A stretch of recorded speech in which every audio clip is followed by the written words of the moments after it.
இன்று இரவு தியானத்திற்காக தேவன் நமக்கு தந்த வேத வசனம் எபிரேயர் 12வது அதிகாரம் 15வது வசனம்.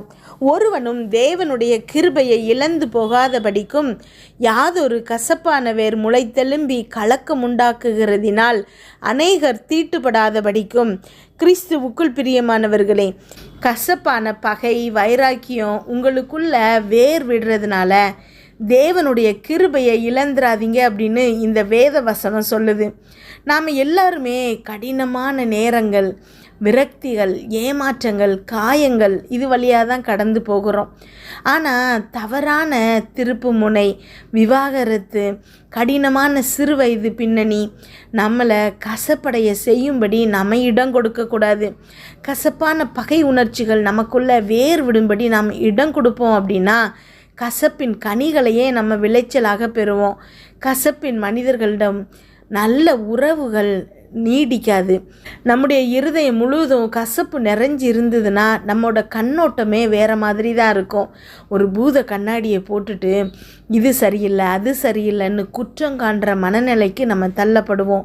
நீங்கள் செய்கிற எல்லாவற்றையும் இந்த கசப்பு தொற்றிக்கொள்ளும். நீங்கள் எங்கே சென்றாலும் இந்த கசப்பு உங்களை பின்தொடரும். நாம் சில விஷயங்களை வாழ்க்கையில் விட்டு விடணும். அதை இல்லை நான் விட மாட்டேன்னு இறுக பற்றி கொண்டோம் அப்படின்னா நாம் மோசமான நிகழ்வுகளை தான் நம்ம வாழ்க்கையில் சந்திக்க வேண்டியது இருக்கும். மன்னிக்க மறுக்கக்கூடாது. மோசமான நிகழ்வுகளையே நினைச்சிட்டு இருக்கக்கூடாது. நாம் நம்முடைய வாழ்க்கையை விஷமாக்கி அடுத்தவங்களையும் வாழ விடாமல் கஷ்டப்படுத்தக்கூடாது. வாழ்க்கை நிற்கலை, கடந்து போயிட்டே இருக்குது. எனவே நீங்கள் கசப்பிற்கு இடம் கொடுத்து இன்னொரு நிமிடத்தை கூட வீணடிக்காதீங்க. இதற்கெல்லாம் உங்களுக்கு நேரம் இல்லை அப்படிங்கிறத நீங்கள் அறிஞ்சு கொள்ளுங்க. இடரல் அடையாதீங்க. உங்களுக்கு எதிராக யாராவது ஒருவர் அநீதி செய்கிறாங்க அப்படின்னா அதை மேற்கொண்டு வெளியே வாங்க. காயங்களுக்குள்ளே திரும்ப திரும்ப உழன்று வாழ்வதை விட்டு வெளியேறுங்க. மறுபடி அந்த நினைவுகள் உங்கள் இருதயத்தை தாக்காதபடி பார்த்து கொள்ளுங்க. முன்னோக்கி செல்லுங்க. தேவன் பார்த்து கொள்வார். அவர் உங்களுக்கென்று ஆயத்தம் செய்திருக்கிற புதிய வாழ்க்கையை ஆரம்பித்து தொடருங்கள். ஜெபிப்போமா. எங்கள் அன்பின் பரலோக தகப்பனே, இன்று முழுவதும் என்னையும் என் குடும்பத்தில் இருக்கிற ஒவ்வொருவரையும் பாதுகாத்தீங்கப்பா. உண்மை நன்றியோடு துதிக்கிறோம், ஸ்தோத்தரிக்கிறோம். இந்த இரவு வேளையில் எங்களுக்காக நீங்கள் தந்த வசனத்திற்கு நன்றி ஏசப்பா. எங்களோடு பேசியிருக்கீங்க. ஒவ்வொரு வார்த்தைக்காகவும் நன்றி. இன்றைக்கு நீங்கள் கொடுத்துருக்கிற இந்த வசனம் ஒவ்வொரு பிள்ளைகளுக்கும் 100 மடங்கு பலன் கொடுக்குறமைக்காக நன்றி ஏசப்பா. என்னோடு ஜெபித்து கொண்டிருக்கும் இந்த பிள்ளைகளுடைய இருதயத்தின் வாஞ்சிகள் எல்லாத்தையும் நிறைவேற்றுங்கப்பா. என்னென்ன காரியங்களுக்காக இப்பொழுது ஜெபிச்சிட்டு இருக்காங்களோ அதிலெல்லாம் அவர்களுக்கு ஒரு வெற்றியை கொடுங்க. கமெண்டில் ஜெபிக்கிற ஒவ்வொரு பிள்ளைகளுக்காக ஜெபிக்கிறோம்ப்பா. நிறைய பிள்ளைங்க நன்றி சொல்லி மெசேஜ் போட்டிருக்காங்கப்பா. ஒவ்வொருத்தருக்காகவும் உள்ளத்தின் ஆழத்திலிருந்து உமக்கு நன்றி செலுத்துகிறோம்ப்பா. நீங்கள் அப்பா எங்கள் குடும்பங்களில் ஸ்தோத்திரம் ஏசப்பா. இந்த யூடியூப் ஃபேமிலியில் ஒவ்வொரு பிள்ளைகளுக்கும் நீங்கள் செய்கிற நன்மைகளுக்காக நன்றி சொல்லுகிறோம்ப்பா. இந்த பிள்ளைகள் ஒருவருக்கு ஒருவராக ஜெபிச்சு அப்பா ஒரு குடும்பமாக நாங்கள் இப்பொழுது ஜெபிச்சிட்ருக்குறோம்ப்பா. நன்றியப்பா, ஸ்தோத்திரம் ஏசப்பா. ஒவ்வொருவரும் என்னோடு ஜெபித்து கொண்டு இருக்கும்போது இதில் ரிக்வெஸ்ட் போட்டுக்கிற ஒவ்வொரு பிள்ளைகளுக்காக ஜெபிக்கிறமைக்காய் நன்றி ஏசப்பா. அந்த பிள்ளைகள் அந்த நன்மைகளை பெற்றுக்கொள்ளுகிறமைக்காய் நன்றியப்பா, ஸ்தோத்திரம் ஏசப்பா. ஆமென். நன்றி ஆண்டவரே. அப்பா ஒவ்வொரு பிள்ளைகளையும் நன்றியப்பா. ரிக்வெஸ்ட் கொடுத்துருக்கிற ஒவ்வொரு பிள்ளைகளுக்காகவும் இப்பொழுது நாங்கள் நன்றி செலுத்துகிறோம் அப்பா. ஆமென். அப்பா எங்களுக்குள்ள என்னோடு ஜெபித்து கொண்டிருக்கும் ஒவ்வொரு பிள்ளைகளுக்குள்ளேயும் கசப்பின் வேர் விடும்படி நாங்கள் இடம் கொடுக்க போகிறது இல்லைப்பா. நாங்கள் அவற்றை விட்டுவிட முடியும். ஏன்னா நீங்கள் எங்கள் கூட இருக்கிறீங்கப்பா. எங்களுக்குள்ளே நீங்கள் பிழைத்திருக்கிறீங்க ஏசப்பா. ஆமென். எங்களை பின்வாங்க செய்யக்கூடிய எதையும் நாங்கள் இறுக பற்றி கொள்ள தேவையில்லை ஏசப்பா. ஆமென். பகை வைராக்கியத்தை விட்டுட்டு எங்களை காயப்படுத்தின மனுஷங்களை மன்னிக்கும்படி எங்களுக்கு கிருபை தாங்கப்பா. விரும்பத்தகாத காரியங்கள் எங்களுக்குள்ளே இருந்தால் அதை எங்களுக்கு வெளிப்படுத்துங்கப்பா. அவற்றை அகற்றுறதுக்கு எங்களுக்கு உதவி செய்யுங்கப்பா. என்னோடு ஜெபித்து கொண்டிருக்கும் நீங்கள் ஒவ்வொருத்தரும் இன்றைக்கு எடுக்க வேண்டிய தீர்மானம் இதுதான். உங்கள் இருதயத்துக்குள்ளே என்னெல்லாம் கசப்புகள் இருக்கோ அது எல்லாத்தையும் இன்றைக்கு நீங்கள் விட்டுவிட போகிறீங்க. எந்த மனிதர்களை குறித்து கசப்பான எண்ணங்கள் இருக்கோ, அது உங்களுடைய க்ளோஸ் ரிலேட்டிவாக இருக்கலாம், ஃப்ரெண்ட்ஸாக இருக்கலாம், கணவன் மனைவியாக இருக்கலாம், இல்லை பிள்ளைகளாக இருக்கலாம், வேலை பார்க்குற இடத்துலையா இருக்கலாம், எதுவாக இருந்தாலும் இன்றைக்கு நீங்கள் அதை விட்டு உங்கள் இருதயத்தை சுத்தப்படுத்த போகிறீங்க. தேவனுடைய கிருபையால் நீங்கள் அதை நிரப்ப போகிறீங்க. கசப்பு நமக்குள்ளே வரும்போது கிருபையை இழந்துருவோன்னு வேத வசனம் சொல்லுது. உங்களுக்குள்ள தேவனுடைய கிருபை நிலைத்திருக்கணும். தேவனால் சாமுவேல் மூலமாக அபிஷேகம் பண்ணப்பட்டவன் தான் சவுல். ஆனால் கசப்பு பொறாமை வழியாக சவுலுக்குள்ளே போகுது. அதற்கப்புறம் அவன்கிட்ட இருந்த இந்த கர்த்தருடைய ஆவி விலகிருச்சு. வேற ஒரு பொல்லாத ஆவி அவனுக்குள்ளே புகுந்துச்சு. அவனுடைய வாழ்க்கை முழுதும் அதுக்கப்புறம் தாவீதை துரத்துறதுலையே முடிஞ்சு போயிடுச்சு. தேவன் சவுலை குறித்து வச்சிருந்த திட்டம் வேற, ஆனால் அது நிறைவேற முடியாமல் போயிடுச்சு. இன்றைக்கு என்னோடு ஜெபித்து கொண்டிருக்கோம் நீங்கள் ஒவ்வொருத்தரும் இதை மட்டும் புரிஞ்சுக்கணும்.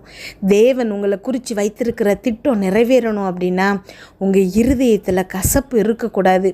யாரை குறிச்சேனோ உண்மையிலேயே அவங்க உங்களுக்கு துரோகமே செஞ்சுருக்கலாம், உங்கள் மேலே தவறே இல்லாமல் இருந்திருக்கலாம்.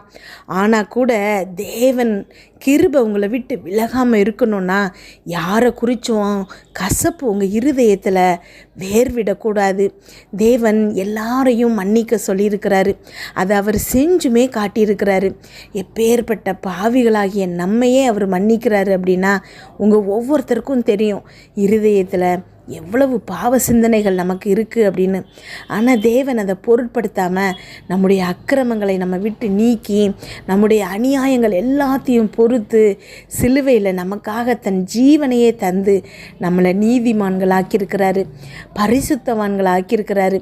அப்போது வேறு யார் எப்பேற்பட்ட தவறு செஞ்சாலும் நீங்கள் மன்னிக்க கடமைப்பட்டிருக்கீங்க.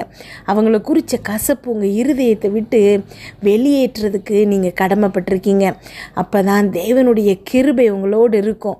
அவருடைய கிருபை தகுதியே இல்லாத உங்களை தகுதிப்படுத்தும். உங்கள் வாழ்க்கையில் சகலவிதமான வெற்றிகளையும் கொண்டு வரும், சகலவிதமான ஆசீர்வாதங்களையும் நீங்கள் பெற்றுக்கொள்ளலாம்.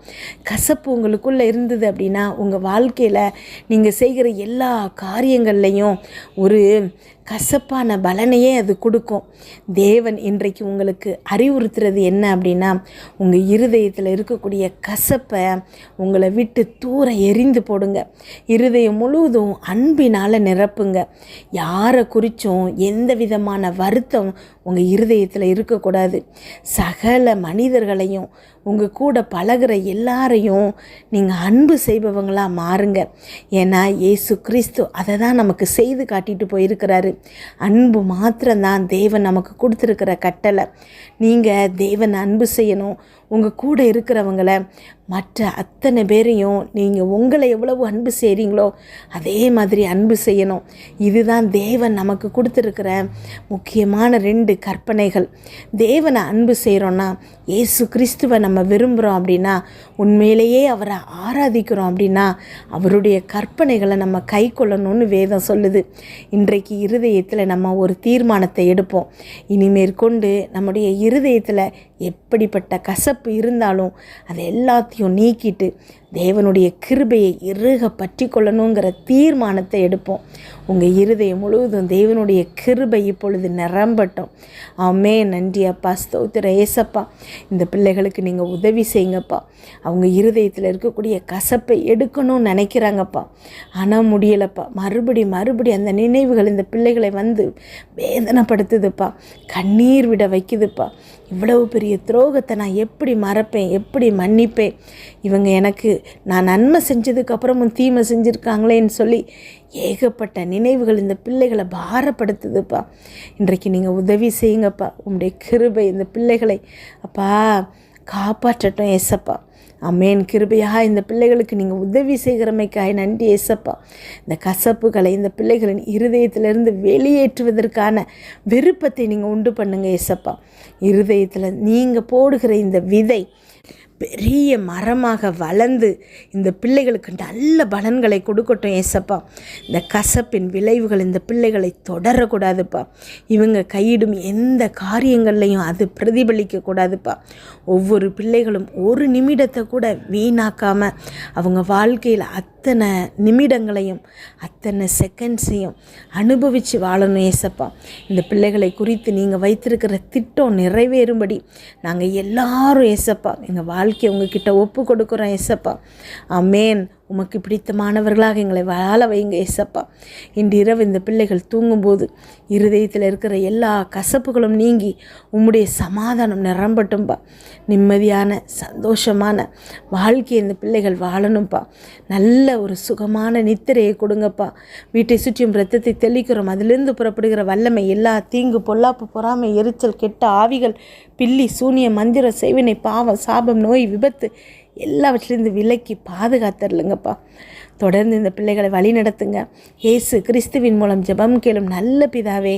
ஆமென்.